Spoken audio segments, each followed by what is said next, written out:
Aga see, millest mina tahaks siis rääkida, on natukene võib-olla suunatud mitte sellele, et mis meil ainult häda on, aga mida siis võiks ka riigireformi sihtideks võtta.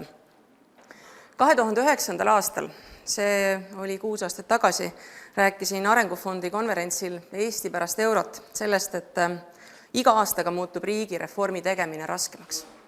Sellepärast ühelt poolt, et asutused, nende juhid teevad oma muutused ära ja tahavad järjest vähem muuta midagi, mis tuleb ülevalt.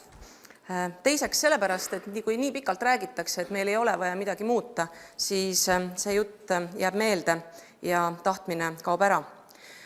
Ja sellepärast mulle tundub, et praeguses ajahetkes on väga tähtis edasiviiv arutelu. Arutelu selleks, et sünniksid konkreetsed otsused ja teod ja Toomase poolt juba mainitud töö tegelikult seda eesmärki kannabki.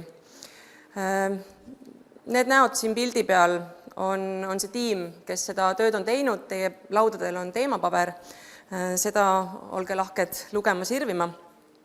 Miks me selle tegime? Me tegime seda sellepärast, et me tahtsime, et senises riigireformi teemalises arutelus kõlanud ideed ja mõtted tuua kuidagi ühte pilti kokku. Et sel teemal heast tahtest, siirast soovist ajendatud mõtted ei jääks üksnes lauseteks konverentsidel või ettepanekuteks paberil. Meie ei ole teinud omapoolset riigireformi kava või 10 käsku või mingisugust programmi, vaid oleme selle töö teinud selleks, et see oleks aruteluks hea sisend, et debatti edasi viia ja riigivalitsemise reformi sihte ja komponente terviklikumalt mõtestada. Ja kõige selle tegemise puhul me saimegi aru, et tähtis on see, et lõpuks midagi sünnib. Et kõik need sõnavõtud ei jääks õhuvõngeteks. Paar pilti ka. Eesti õudselt armastab kogu aeg näha seda, kuidas moodi edetabelites meil läheb paremini. Päris tihti läheb ka, aga on paar asja, kus ei lähe päris hästi. Näiteks valitsemise efektiivsus on vähenenud. Et siin pildi peal punase sõõriga on Eesti, see 2011 on helesinine tulp ja 2012 on tumesinine tulp ja me oleme Euroopa Liidu keskmisest siin alla kukkunud. See on üks näide sellest, et meil tegelikult on probleem. Teine asi on see, et tegelikult on riigivalitsemise kvaliteet ja riigi konkurentsivõime väga tihedalt omavahel seotud. See pilt näitab seda, et Eesti on päris kaugel sellest kuumast grupist. See, mis jääb sinna ülesse paremale. Eesti on punase täpiga märgitud. Pikk tee on minna. Kas sama rada pidi jätkates me ikka sinna jõuame? Veel üks huvitav pilt. See räägib sellest, et Eesti on tegelikult väga hea ellu viia, aga päris keskpärane valitseja. Ehk kui me vaatame, mis siin kastides on, siis jällegi ülal paremal, kus on rohelise põhjaga põhja peal riigid mainitud, on siis nii tugev valitsemine kui ka tugev elluviimine. Eesti on siin keskel punase sõõriga. Me oleme pigem tugevad elluviijad kui tugevad valitsejad. Ehk see tähendab, et kui meil on mõni otsus juba tehtud, siis me võime ikkagi tänasele riigiaparaadile päris kindlad olla, et küll see saab ikka päris hästi ellu viidud. Oma elluviimise võimekuselt me oleme tükk maad eespool näiteks Suurbritanniast. Enam-vähem samal tasemel Soome, Austria, Luksemburgiga. Aga valitsemise mõtestamiselt kõvasti tagapool. Seda, miks on riigivalitsemist vaja reformida, räägivad täna siin kõik. Ja ega meil vist üksteist väga palju siin veenda polegi tarvis. Aga minu meelest on pilt palju hullem, kui meil ikkagi täna kõlama lastakse. Me oleme oma majanduskasvult jäänud maha Euroopa Liidu kiirematest ja tootlikkuse kasvatamise osas oleme 10 aastaga suutnud püsida Euroopa Liidu keskmisel järelsorkimise tempos. Me ei ole oma kohta parandanud. Kui me sellise tempoga jätkame, me jõuame Euroopa Liidu keskmisele oma tootlikkus järele aastaks umbes 2050. vist ei taha nii kaua oodata. Töökäte vähenemisest on väga palju räägitud. Minu meelest see on Eesti arenguprobleem number 1, sest see mõjutab kõiki teisi. Ja need vähenemised ei ole väikesed, kukkumised on suured. Eesti tänane tööhõive tase on juba üle Euroopa Liidu keskmise. Meie tänane töötuse tase on küllalt madalane. Ehk see koht, kust kohalt võtta töökäsi juurde, see pink on suuresti tühi. Ja meie statistikad, mida ka näitas Alar Karis oma ettekande jooksul, et me paistame silma selles, et meie valitsussektoris on küll väga palju töökäsi, aga need valitsussektori kulud SKP-s ei ole kõige suuremad. See tegelikult tähendab, et me pakume ajaloolistel põhjustel ise väga palju avalikke teenuseid, riik ise pakub. Ta ei osta sisse neid erasektorilt nii palju ega kolmandast sektorist. See tähendab, et riik annabki väga palju tööd inimestele ja tegelikult nende ülalpidamiseks juba täna pole raha. Neid ei saa muuta väikeste sammudega, neid saab muuta ikkagi struktuursete reformidega. Samal ajal kodanikud ju ootavad ikka paremat teenust. Oleme harjunud mõne hea asjaga, tahame, et veelgi läheks paremaks. Sel aastal saime teada, et tulumaksudeklaratsiooni saab esitada 1 hiireklikiga. Nüüd enam väiksemaks ilmselt minna ei saa, aga on väga palju kohti, kus need ootused on endiselt kõrged. Meil ei ole tegelikult raha, et kõike seda teha, mis me täna teeme. Me oleme väga palju sõltuvuses sellest, et Euroopa Liit seda kõike rahastab. Võiks öelda, et suur osa sellest, mis Eesti arenguga toimub, ongi Euroopa Liidu rahakotist tulev, investeeringutest lõviosa. Kui me vaatame kohalike omavalitsuste tasandit, siis tegelikult sellise poliitika jätkamine, nagu seni on toimunud, natukene värskemas kuues ei lahenda mitte midagi. Tegelikult on ju meil keskkond järjest vaesuv ja väiksemate omavalitsusüksustele ülesannete jätmine ei tee neid kuidagi paremaks. Siin on vaja muutust. Nii et kokkuvõttes põhjusi, miks me vajame riigi valitsemise reformimist, on päris mitmeid. See kontekst, kus me oleme, meie sotsiaalmajanduslikud näitajad ei ole siin paranemas. Need megatrendid tööhõive demograafiaga, majandusolukorraga Euroopas ei ole kõige soosivamad.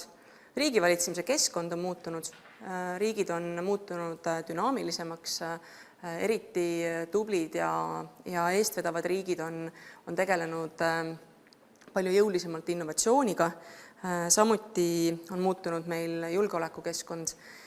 Avaliku halduse probleemid on üks selline teema, mis on Eestis aastaid kuhjunud. Ja neid ei saa lihtsalt mingite väga mikromuudatustega ära kaotada.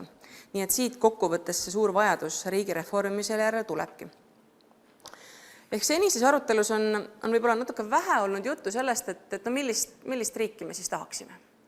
Ja päris palju on juttu olnud jõukohasusest. See, et meil on vaja väiksemat, meil on vaja paremini trimmis ja vormis olevat, see on see jõukohasuse mummukene sellel pildi peal, aga see on pool rehkendust. Tegelikult on meil ju endiselt vaja tagada, et riik oleks ka usaldusväärne oma kodanikele, et ta pakuks usaldusväärset ettevõtluskeskkonda. Ja kokkuvõttes me ei saa enda väikse riigiga lubada seda, et me oleksime halvad. Me peame olema võimekad. Seda on öelnud klassikud, et riiki peavad teenima parimad. Et kuidas siis seda 3 sihti, võimekas, usaldusväärne ja jõukohane, võiks saavutada. Selles teemapaberis me natuke oleme lahti kirjutanud ka, et mida meie meelest see tähendab. Kindlasti ei ole see lõplik tõde, parem ega halvem kui mõnede teiste poolt välja öeldu, vaid see on lihtsalt edasiviivaks aruteluks meie poolt välja pakutud. Räägin igast ühest neist pisut. Usaldusväärsus on tegelikult oluline väga mitmes mõttes. Nii selleks, et kodanikud aru saaksid, et nende riik on õigel teel, et ei oleks radikaliseerumist, et ei oleks sügavaid ühiskondlikke lõhesid ja kriise, mis tegelikult riigi arengu võivad seisata. Väga suur roll selleks, et riik oleks usaldusväärne, on läbipaistvus ja ka lähimuspõhimõte, võib ka öelda subsidiaarsusprintsiip. Teha ikka otsuseid seal, kus teatakse, mida on vaja otsustada ja kuidas. Osalusvõimalused. Kaasamisest on räägitud väga-väga jõuliselt üle 10 aasta, aga ikkagi ka ettevõtjate organisatsioonid ütlevad, meid ei võeta kuulda. Me räägime, aga meid ei võeta kuulda. Tulevad õigusaktid väga suure tempoga. Ehk see sisuline kaasamine on üks väga oluline teema, millega kindlasti tuleb jätkata. Ja õiguskindlus. Ikkagi selleks, et me teaksime, mis on ees ootamas, selleks, et oleks heas mõttes piisav töörahu, see ei tähenda kindlasti stagnatsiooni, aga mõistlikkust, etteteatamist ja ka vähem halduskoormust. Jõukohasusest. No kuidas teha vähem, aga rohkem ja targemini? No, niisugune väga suur küsimus. Kohati me oleme oma tänase riigiga ikkagi juba kärisemise piiri peal.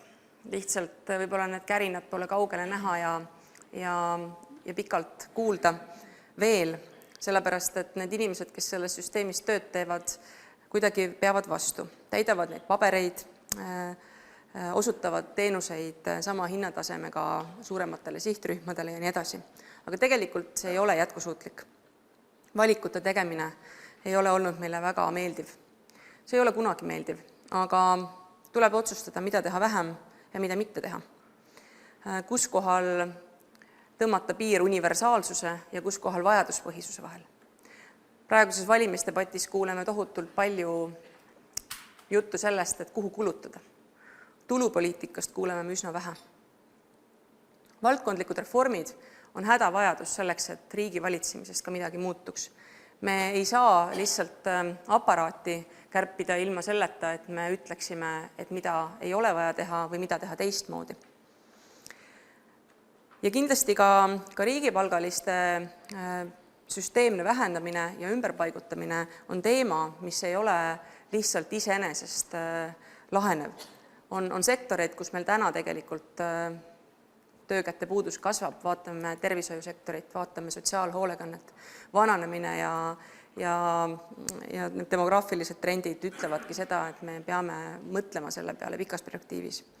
Ja muidugi ka see, et mis siis ühel hetkel saab, kui meil seda euroraha enam ei ole. Millega me siis investeerime? Kas me siis üldse investeerime? Ja kuidas me areneme? Võimekus. See on tegelikult üks võtmeküsimusi ja minu meelest riigivalitsemise reformi üks keskne teema. Ja võimekus tähendab mitut asja, strateegilist ja ergast valitsemist. Sellest on ka rääkinud Jüri Raidla, et meil peab olema valitsuskeskus ja peaminister, kes suudavad riiki strateegiliselt juhtida. Sellest on rääkinud teisedki. Samal ajal on meil tarvis, et need silotornid ei jääks silotornideks ehk paindlikkust, omavahelist koostööd, et tegelikult sünniksid olulised muutused. Kui iga asutus tegeleb ainult oma väikse ülesandega, siis keda siis huvitab see ühiskondlik mõju? Ja muidugi poliitika kujundamine ei saa olla lihtsalt seaduste või arengukavade vorpimine. Me peame järjest enam küsima, et mis tegelikult töötab, mis on mõjus, palju miski maksab ja mida me selle eest saame. See tähendab rohkem teadmist, rohkem analüüsi, rohkem läbimõtlemist. See ongi seesamane governance, seesamane valitsemine, mida me seal paar pilti eespool nägime, et me ei ole just kõige paremad, kuigi elluviimine sujub hästi. Ja muidugi kõigeks selleks on tarvis kvaliteetset avalikku arutelu kõigi ühiskonna osapoolte panusel, sest ega need otsused ei ole ka legitiimsed, mis sünnivad tagatubades. Üks teema, millest väga-väga vähe on räägitud senises riigivalitsemise teemalises debatis, on juhtimiskvaliteet. Paljud inimesed, kes on erasektori taustaga olnud ja sattunud riigiasutusi juhtima ja näevad, kui huvitav see töö on mulle öelnud, et ma ei oleks iialgi uskunud, kui kehva juhtimiskvaliteeti ma näen. See on otseselt seotud kultuuriga, see on seotud väärtustega, aga see on seotud ka nõudlikkusega juhtide suhtes ja muidugi ka juhtimisoskustega. Ja ma arvan, et nii kaua, kuni ei hakata Eestis jõulisemalt väärtustama head juhtimist riigiasutustes, see ka oluliselt ei muutu. Ja muidugi, kui me räägime võimekusest, me ei saa rääkimata jätmata kohaliku omavalitsuse reformist. Minu meelest on see üks Eesti suurimaid läbikukkumise siiamaani. 20 aastaga me ei ole seda ära suutnud teha. Ja tegelikult ju muud ei juhtugi, kui et et maapiirkonnad tühjenevad, kõik ääremaastub, Eesti ühekeskuseline tõmme järjest süveneb, see on siin Tallinnas, mitte mujal. Ja tegelikult on ju reformi põhiküsimuseks see, et kas kohalikud omavalitsused suudavad juhtida kohalikku elu, tasakaalustada keskvalitsust ja teha omavahel niimoodi koostööd, et need teenused, mida nad elanikele pakuvad, oleksid sellised, mida me tegelikult tahame ja mis on vajalikud. Nii et siin on samuti vaja päris suurt käiguvahetust. Ja see ei puuduta ainult kaarti, see puudutab kindlasti eelkõige ülesandeid, see puudutab rahastamist. Väga paljud räägivad pealinna või pealinna regiooni seadusest, selle eristaatuse andmisest ja selliste jäänukite nagu maavalitsused tänases haldussüsteemis põhimõttelist ülevaatamist. Üks teema, mis senises debatis on meile kõrva hakanud, on see, et räägivad küll ettevõtjad, räägivad poliitikud, räägivad paljud eksperdid, järjest enam ka ajakirjanikud, aga väga vähe on kuulda olnud riigiasutuste tippjuhtide vaadet. Ja siis me mõtlesime, et me räägime ise. Me rääkisimegi selle töö ettevalmistamisel 15 riigiasutuse tippjuhiga, küsisime nende käest 3 küsimust, mis on teie meelest väga tähtis riigireformil ära teha, mis on teie meelest kõige suuremad takistused, mis hoiavad tagasi häid muutusi ja mis on teie meelest see, mida siis riigireformiks, mis on see võti, mis käivitaks. Ja pärast lõunat algaval paneeldiskussioonil me natuke arutamegi 3 riigiasutuse juhiga neid teemasid, aga ma praeguseks lihtsalt ütlen mõne tsitaadi soojenduseks, mida meile mõned need juhtidest vastasid. See pilt on siin puhtalt illustratiivne. On võetud tippjuhtide konverentsilt, mida Riigikantselei iga aasta teeb. Üks tippjuht ütles nii. Tippjuhi probleemiks ongi see, et kõigest väest püütakse saavutada oma valdkonna eesmärke ja samal ajal võidelda teiste eesmärkide mitte täitmise eest. Teine tsitaat. Laiemalt vaadates on probleem madal motivatsioon teha muutusi, riskijulguse puutumine muutuste ettevõtmiseks ja eelarve juhtimise kohutav jäikus. Ja 3. tsitaat. Minu jaoks on suureks takistuseks müüt korras rahandusest. Ei kujuta ette, et erafirmas omanikud arutavad kassavoogusid vaid järgmise aasta lõikes ja tegevjuhid otsustavad isekeskis 4 järgmise aasta eesmärgid ja vahendid. Täpselt selline tööjaotus on meil valitsuse ja Riigikogu vahel. Need olid siis mõned illustreerivad tsitaadid sellest, et tegelikult ka väga paljud riigiasutuste tippjuhid näevad vajadust nende muutuste järele ja tõttu öelda on ju need inimesed, kes neid muutusi peaksid ellu viima. Nii et minu meelest on viimane aeg kaasata ka nemad sellesse debatti. Aga kuidas edasi? Ega vaja on ju mingid samme. Ja siis ma mõtlesin, et ega riigireform ei juhtu ju, või riigi valitsemise reform niisama, koalitsioonileping saab allkirjad ja siis aparaat töötab edasi. Et siin oleks natukene teist käiku tarvis. Ja ma mõtteaineks käingi ühe idee välja. Võiks moodustada riigireformi ekspertrühma, konkreetse mandaadiga, konkreetse tähtajaga. Ja selle ekspertrühma roll oleks siis see, et nad sünteesiksid seni väga-väga palju tehtud tööd ja paneksid kokku ühe ettepaneku selleks, et seda riigireformi käivitada. Ma tõttu öelda ei usu, et seda administratiivses korras ametnike tööga väga hästi õnnestub teha. Loomulikult peab sellel tööl olema lähteülesanne ja mandaat valitsuselt, sest ilma poliitiliste otsuste ja tahtmisteta ei sünnigi riigireformi, nii nagu me siin täna räägime. Ja see ekspertrühm peaks olema heas mõttes vaba oma ettepanekutes ja tegema oma parima teadmise kohaselt, panema paika reformikava, mis oleks sisendiks Vabariigi Valitsusele ja Riigikogule peamiste poliitiliste valikute tegemiseks ja avalikuks aruteluks. Natuke ajakavast ka.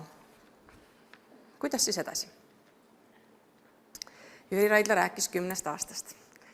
Muidugi ma olen nõus, reform ise võtab aastaid aega. See, millest mina praegu siin räägin, on teeme stardi niimoodi, et me teaksime, kuhu me minema hakkame, mis on need suunad ja lepime kokku, mis me sellest riigireformist õigupoolest tahame.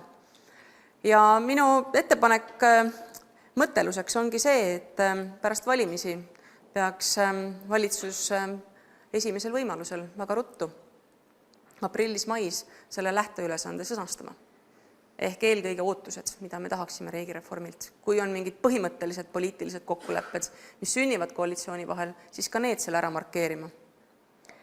Maikuus võiks ekspertrühm moodustatud saada ja täna siin saalis olijatest on palju neid, kes minu meelest sinna ekspertrühma ka hästi sobiksid.